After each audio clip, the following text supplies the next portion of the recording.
Alrighty, everybody. So this is my 20-gallon column tank. It's a hex tank. A lot of people see these at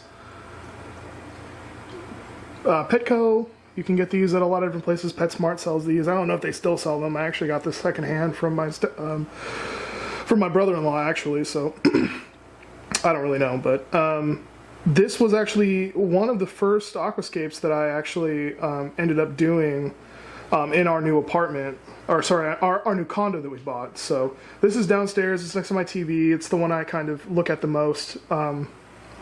Let's call it my most display tank that I have. I thought it would be maybe a pertinent video to maybe show you guys how something like this is maintained. You know, what a sort of daily or a weekly maintenance kind of looks like on this tank. As you can see, we're very much planted out. We got, all the epiphytes, all the stem plants, everything's looking really, really, really good in this tank. As you can see, I have my school of ruby nose tetras that do really, really well. There's a bunch of, let me see if we can get a good shot of that. As you can see, I have some really, really beautiful Amano shrimp. These are the crystal ones, so they're a little bit more see-through. There is also a ton of cherry shrimps in here. I have one incredibly lazy mystery snail that doesn't do anything. There is a colony of bladder snails in here that kind of took over for a little while, but they kind of died back as the food was. The food became more and more scarce. I have 3 autosynclists in here. So yeah, everything is good in this tank. It runs beautifully. It's definitely, I think, one of my favorite tanks that I have. So I thought that we would kind of do a maintenance video today, and I can show you guys how the water changes for something like this kind of go, and the system that I kind of came up with for dealing with that. So here's the underneath. I don't know if you guys can really see any of that, but there's the canister filter for this. Just probably can't get a good look at the cable management. It's a little too dark, but that's my cable management system.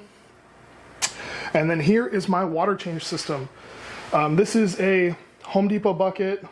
I'm not affiliated with Home Depot, not a sponsored video or anything, but this is just, I think these are $7, at Home Depot. So I went ahead and picked up one of those. I got the lid. I cut 3 holes in the top of it with just a hole saw bit. Those are, again, very cheap. I think a hole saw, I think the drill, you're going to need a drill. So I guess you don't really need a drill. You just need to be able to cut 3 holes in the top lid of this thing.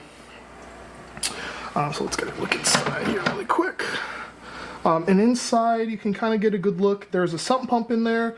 I'll put links to all of this stuff in the description below. So I have my sump pump and just an aquarium filter, or sorry, an aquarium heater.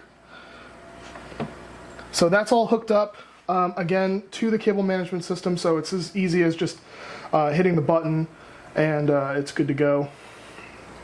So I put the sump pump in the bottom of this thing. I put the heater in here. And then the tubing comes out and attaches to this J-hook that allows me to very easily pump water up into the tank. I don't have to, I really just don't like having to hold big heavy buckets or pour anything into my tank. So we kind of eliminated any of that. One more time. And the pump in here allows me to easily get the water in and out of here, and then the heater allows me to temperature match the water to what's in the tank, so I don't have to worry about not having the correct water or dropping the temperature of the water or increasing the temperature of the water, anything like that. So I usually do this a day in advance. So like the night before, I'll usually go ahead and fill this up with my water conditioner and my 5 gallons of water, and then I'll turn the heater on, leave it for 24 hours. It'll temperature match pretty good by the next day, and then I'll do my water change the following day. So I do one water change about every other day. So about every 2 days, I'll do a 20% water change on this tank. That pretty much allows me to completely avoid any kind of algae or anything else. And with this system, it becomes really easy to do that. So let me show you guys how we do that. First things first, we're going to want to get your water conditioner in the water. So what I use is I use the Seachem neutral regulator. This stuff is super amazing. The reason I use the neutral regulator and not just any other kind of tap water conditioner is because it does adjust the pH of your water to 7, which is neutral. That's important because now I know that my tank runs at a super neutral 7 pH. I don't need to guess the pH or anything like that. I know it's 7 because all the water I change it is at 7. This also removes chlorine and detoxifies ammonia as well. So that's going to be the water conditioner that we're going to use today. And I always use the powder form. This does come in a liquid form as well, but I always use the powder form because you just get a little more bang for your buck. Not sponsored by Seachem, but I think that they make a really good product in the neutral regulator. So I'm going to go ahead and recommend, or at least I always use this. You know, do your own research and figure out what works best for you. But this is what I'm going to use, and this is what I always use. And it really doesn't take much. As much as you're going to need is, this is a 1/4 teaspoon, and it's about a 1/4 teaspoon per 5 gallons of water, just about. That's not an exact measurement, but I just do a little bit of that. Boom, in there. Simple as that. And then we're gonna go ahead and we're gonna add our water in as well. And I just got my 5-gallon jug. I fill it up with normal tap water. And then I just dump her in.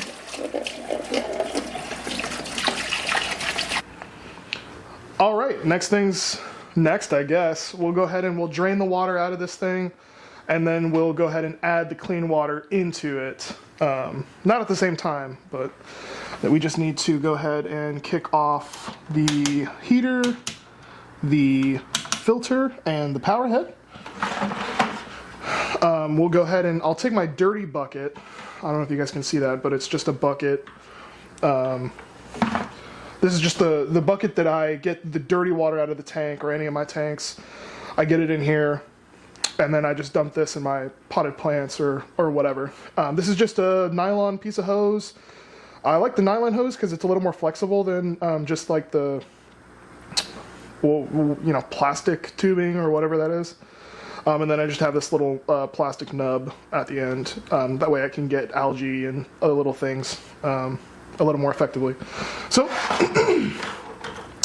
we get it in the water, and speaking of that, I have this Python like flow starter. It's like a rubber thing. You just push it a couple times and it gets the flow going. That way you don't have to like suck on the end of the tube or anything like that. So that's really helpful.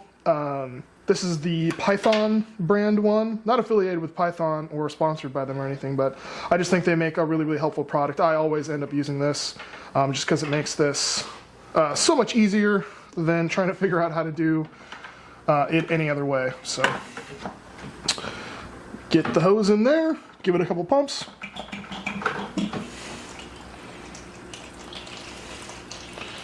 And we're going.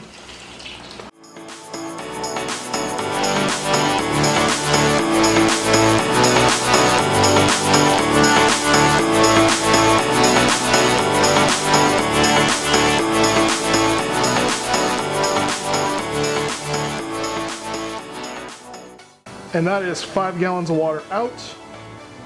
This is a 20-gallon tank. 5 gallons of water is equal to about 25%.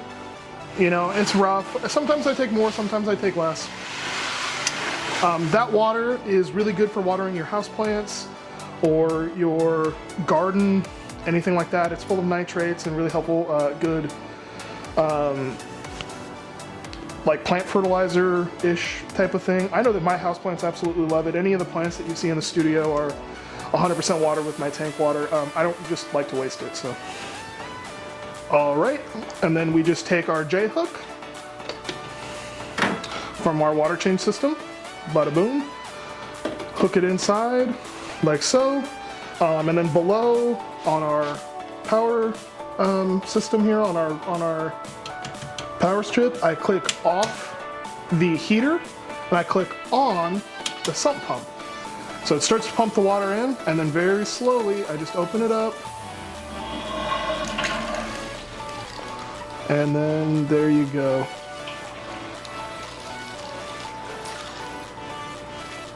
Open it up a little bit more, and there you go. That water is conditioned.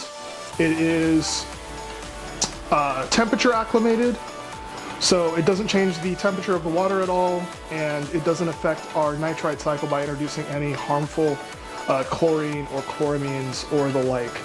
So now it's just a matter of waiting, and then we're done.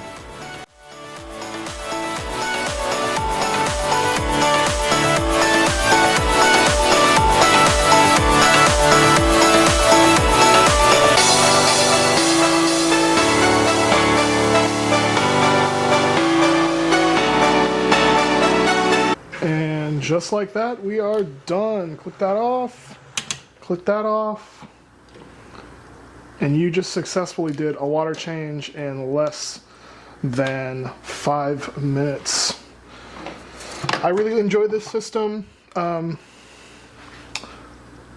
It makes it really simple, really easy.